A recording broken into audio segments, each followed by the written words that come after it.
Hi, my name is Joseph Pratt, and welcome to the Joe Podcast. Now, today we're going to be diving deep down into Eli Whitney. Eli Whitney, aka the Cotton King. Today we are going to talk about one of his greatest inventions, which is the cotton gin. The cotton engine, which we later turned into the cotton gin. It was a mechanical invention that successfully separated the cotton seeds from the cotton strings itself. Back in the day, when during Eli era, whenever farmers or enslaved workers go on the plantation, they will always pick cotton out with the hands. And also, after picking cotton out with the hands, they stack it in a huge sack of bags. And then at the end of the day, they go in, take the cotton out, separate the seeds from the cotton, which takes all day. Basically, it took a very long time to um, to really get that seed out of that cotton because it was all hands work. You know, there was nothing mechanical about it. It was just all hands labor. Hard. It was hardcore labor, I have to say. Now, a little bit of Eli that I would like to mention is that Eli Whitney, or the Cotton King, whichever you preferred, he was born on December 8th of 1765 in Massachusetts. Um, Interesting fact about him is that he graduated from Yale University. He's a smart guy, I have to admit. His initial plan was not to be an inventor, which surprises me. His initial plan um, was to become a lawyer, was to go to law school and become a professional lawyer, but unfortunately that didn't work out for Eli. He went through trials and tribulations, and he just called it quit. But good for him, he did manage to meet a man down in Georgia because Eli Whitney moved down to Georgia and met this man by the name of Phineas Miller. And then Phineas Miller ran Nathaniel Green's plantation. That's where Eli Whitney settled down in Georgia.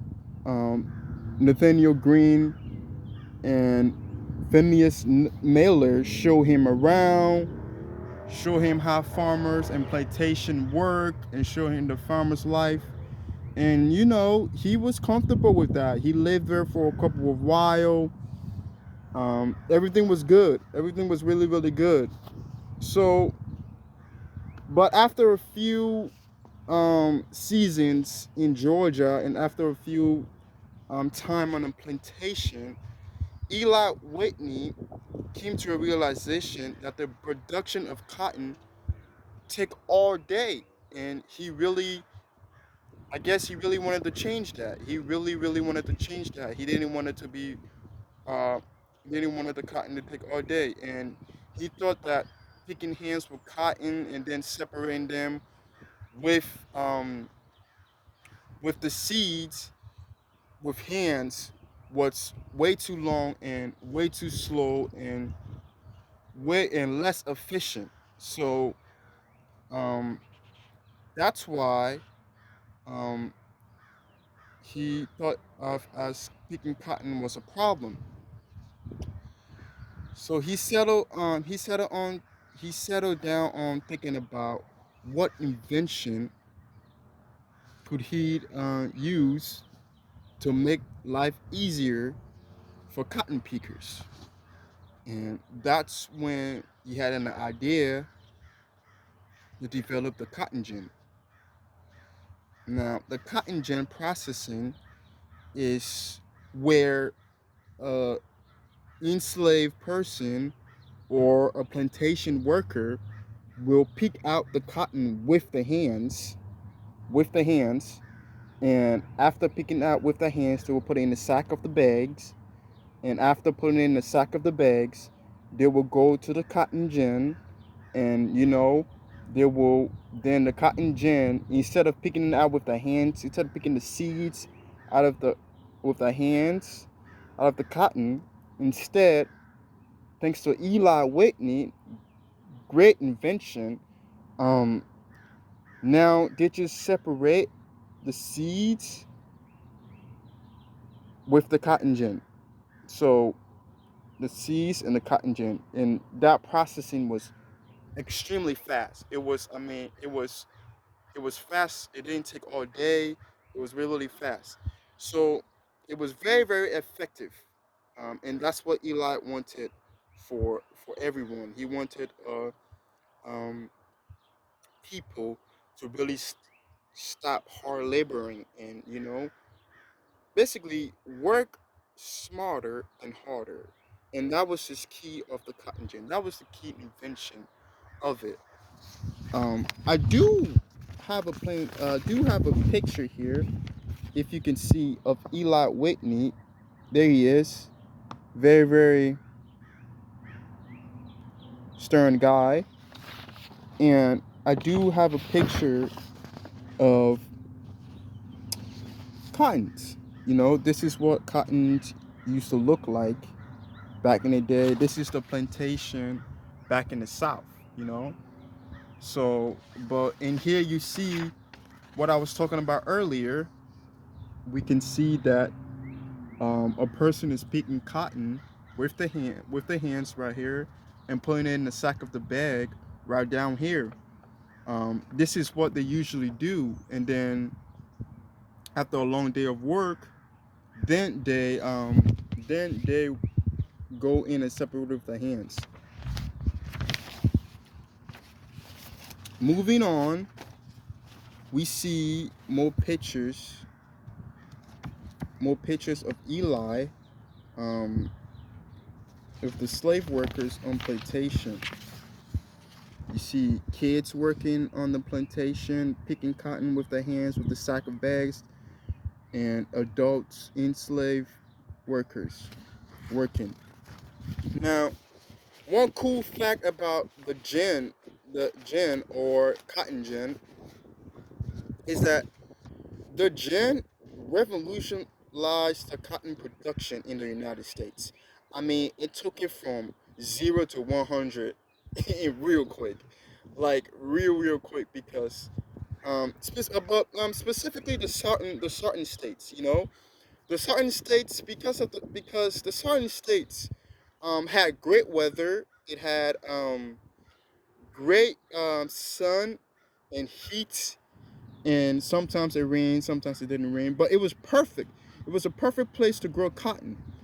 The only problem was um, enslaved labor, or just people that work on plantations during that era, was using their hands for all the work. Now, thanks to the cotton gin, that have speed up the process tremendously. So the certain states was making a lot of money. So um, so because of the cotton gin, because of the cotton gin, the production of cotton increased dramatically. So, and the reason that is that, and cotton became the number one product in the United States at that time of the era. Cotton became, I mean, everybody wanted cotton. The United States wanted cotton. All the certain states wanted to be in the cotton business. Certain people wanted cotton. British, especially British, when it was time for shipping, British people wanted cotton, and other European country was very, very interested in cotton. They because thanks to the cotton gin, speed speed was there. Processing was more efficient. So there was more demand of it. And the reason it says, so cotton, why is the production, because the production is so fast when it comes to cotton gin, and people more demand of it. And the reason why is because, first off, when it comes to cotton during that era, cotton was very, very cheap. Cotton was very, very cheap. So that's one reason people was drawn to it, because it was affordable. It wasn't a limited asset. It was a limitless asset. So everyone wanted cotton because everyone could afford it. So and as a result, people were using cotton for all kind of stuff. People were using cotton for clothes, cloth. They were using cotton for other house decorations. So instead of using linen, which was very, very popular during that era, now they moved. Many Europeans and United States country switch to cotton. Now, the northern states of the United States, they too was very, very intrigued in cotton. So they were also buying cotton from the certain states. So they were also, because it was very, very profitable, and because of the cotton gin, there were more time, and more time equals more production. More production equals more money. More money equals a better economy. A better economy equals a better market, a marketplace. So everything was coming full circle when it comes to the cotton gin. Everything was playing its part when it comes to the cotton gin. Even the shipment was very, very cheap. The shipment, because cotton is very, very light. It's not a heavy product. It's a very, very light product, so you can stack up as much as you can in a shipment, whether it's to be shipped to the north, whether it's to be shipped to the European countries or the British. It doesn't matter. It was always the same. So thanks to the cotton gin, the United States supplied three quarters of the global cotton supplies, and demand of cotton. The demand of cotton was highly requested, and doubled each decade. It doubled each decade. Remember, it was three, and it 3 quarters, and that doubled each decade.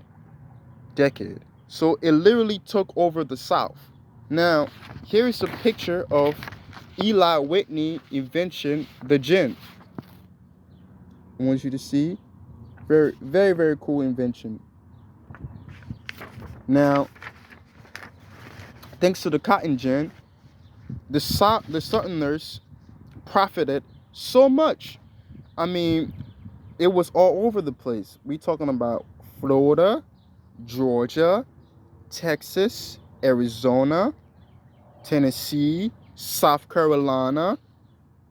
It even went up to the north. It went up to Massachusetts, Pennsylvania, Vermont, Rhode Island, Connecticut. I mean, it was popping. That's that's, I know that's a phrase. It was really, really producing. It was really, really producing. So people were really, really profiting off of that. Here you can see the effects. The effects of crap. The effects of the cotton in the South.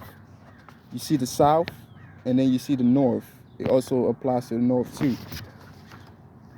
So that's the whole deep down story about the cotton gin. Now, what I like to mention in this video is that people often think that Eli Whitney ev- uh, invented the cotton gin, and he was the reason and the cause of the Civil War.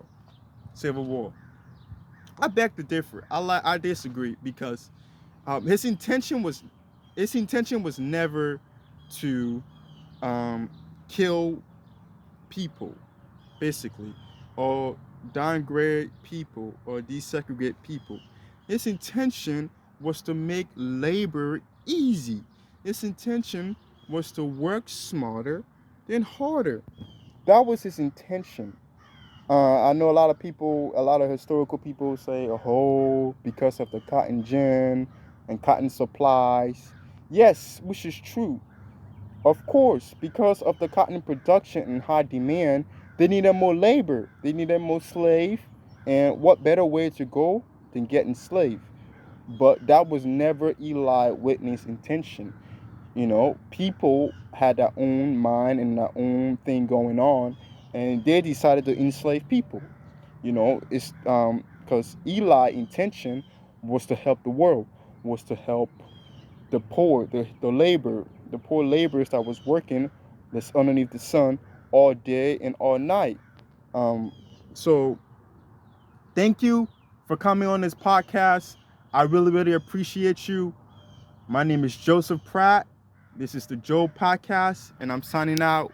And have a beautiful, blessed day.